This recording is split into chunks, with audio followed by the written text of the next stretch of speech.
Il y a quoi dans le tabac? La combustion du tabac est nocive pour la santé. Quand vous fumez une cigarette, ça libère du monoxyde de carbone qui va être toxique pour le sang et les muscles.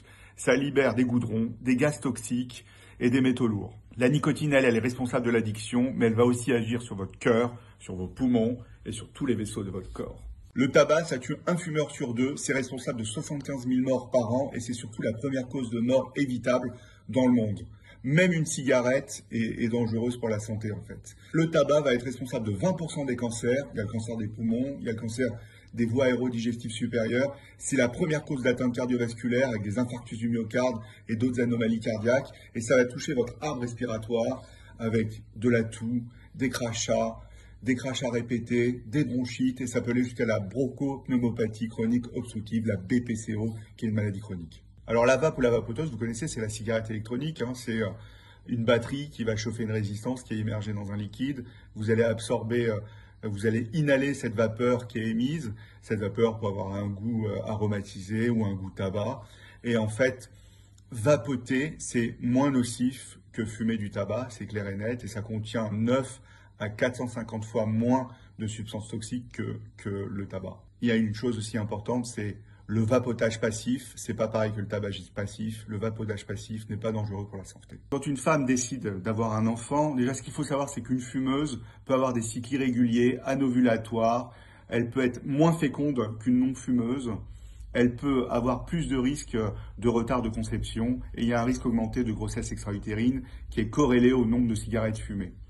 Quand une femme est enceinte, le tabac qu'elle fume passe la barrière fœto-placentaire et il y a plus de 4000 composés qui vont passer et donc des risques chez le fœtus avec un retard de taille, un retard de poids, un retard de périmètre crânien. Ça touche aussi les poumons, le cœur, les vaisseaux du bébé et donc il risque d'avoir des problèmes de santé un peu plus tard. Le sevrage. Un sevrage tabagique, ça se prépare. Il faut repenser votre espace de vie en mode non-fumeur. Il faut prévenir tous vos proches que vous allez arrêter de fumer. Inscrivez-vous sur des groupes, des réseaux sociaux. Prévoyez des activités lors des premières semaines d'arrêt. L'ennui, ça donne envie de consommer. Et prévoyez à l'avance de remplacer vos pauses cigarettes par autre chose.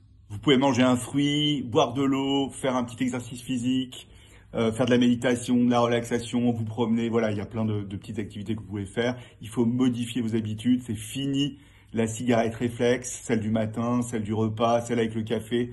Évitez toutes les situations à risque de fumer, ces moments où vous pouvez être plus vulnérable pour consommer.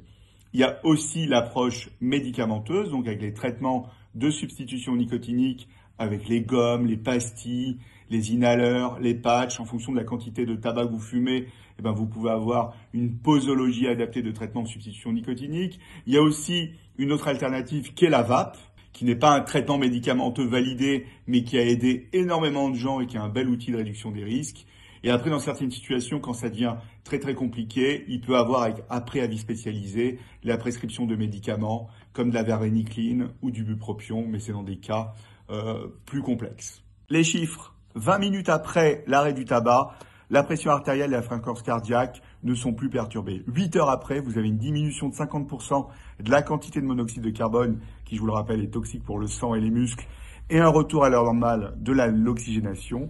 24 heures après, il n'y a plus de nicotine dans le corps. 48 heures après, votre goût et votre odorat s'améliorent. 72 heures après, respirer devient plus facile. 3 mois après, la toux diminue, la fatigue diminue, le souffle et la marche sont meilleurs. 1 an après, il y a une diminution du risque de syndrome coronarien de 50% et le risque d'accident vasculaire cérébral redevient identique à celui d'un non-fumeur. 5 ans après, le risque de cancer du poumon diminue presque de 50% et 10 à 15 ans après, vous retrouvez une espérance de vie quasi identique à celle d'un non-fumeur. Votre libido s'améliore, votre peau reprend tout son éclat. Arrêtez de fumer. Chaque jour sans tabac, c'est une victoire. Pensez à fêter les dates symboliques de votre arrêt. Faites-vous plaisir avec tout l'argent économisé et ce plaisir va remplacer celui que vous aviez au début avec le tabac.